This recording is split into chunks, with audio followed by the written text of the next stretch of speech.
ព្រមល្ងងខ្លះល្អណាស់កូនជាទីស្រឡាញ់ការដែលយើងធ្វើខ្លួនជាមនុស្សមានទឹកចិត្តមានការស្មោះត្រង់និងមានការស្រឡាញ់យុត្តិធម៌នោះអ្នកដទៃគេអាចមើលមកថាយើងល្ងងមិនចេះរស់ស៊ីមិនចេះចង់មានចង់បានមិនចេះឆក់ឱកាស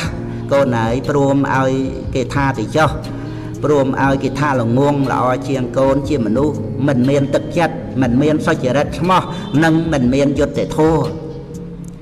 កូនធ្វើការដោយស្មោះត្រង់មានទឹកចិត្តចំពោះអ្នកដទៃស្លូតបូតត្រឹមត្រូវ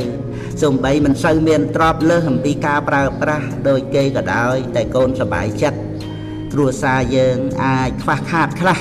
ប៉ុន្តែមានការកក់ក្ដៅរស់នៅឃើញមុខគ្នាមិនគិតខ្វល់ឬរង្គៀសចិត្តក្នុងរឿងអ្វីច្រើនឡើយ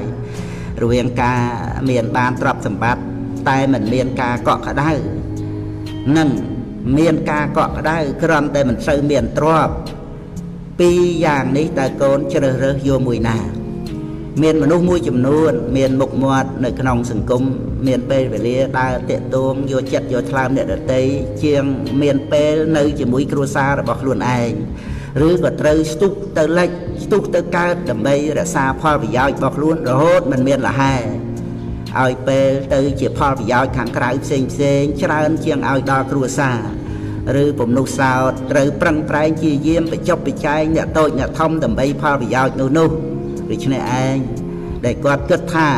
ខ្លួនគាត់ឆ្លាតបានជាភ្លេចថាព្រោះការឆ្លាតរបស់ខ្លួនឯងនោះបានធ្វើឲ្យខ្លួនមិនមានពេលបរិភោគឬបរិភោគខុសពេលមិនមានពេលដេកមិនមានពេលសម្រាកនិងមិនមានពេលឲ្យដល់គ្រួសារគ្រប់គ្រាន់ធ្វើឲ្យគ្រួសារខ្វះភាពកក់ក្ដៅកូនហើយ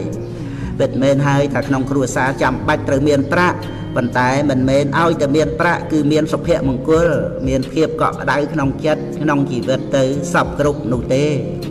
មានស្ត្រីជាភរិយាច្រើនណាស់ដែលមិនខ្វះទ្រព្យសម្បត្តិ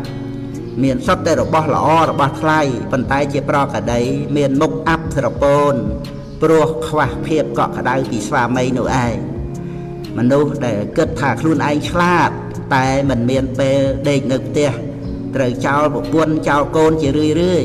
ខ្វះការស្មោះត្រង់ជាមួយនឹងមួយខ្វះធัวសន្តោស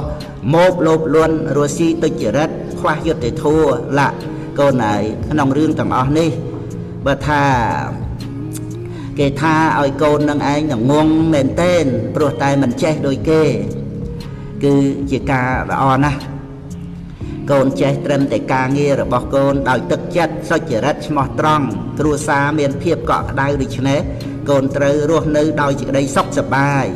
ក្បាលដល់ខ្នើយកូនកេងលក់មិនចាំបាច់យកដៃគងថ្ងាសឡើយណាកូន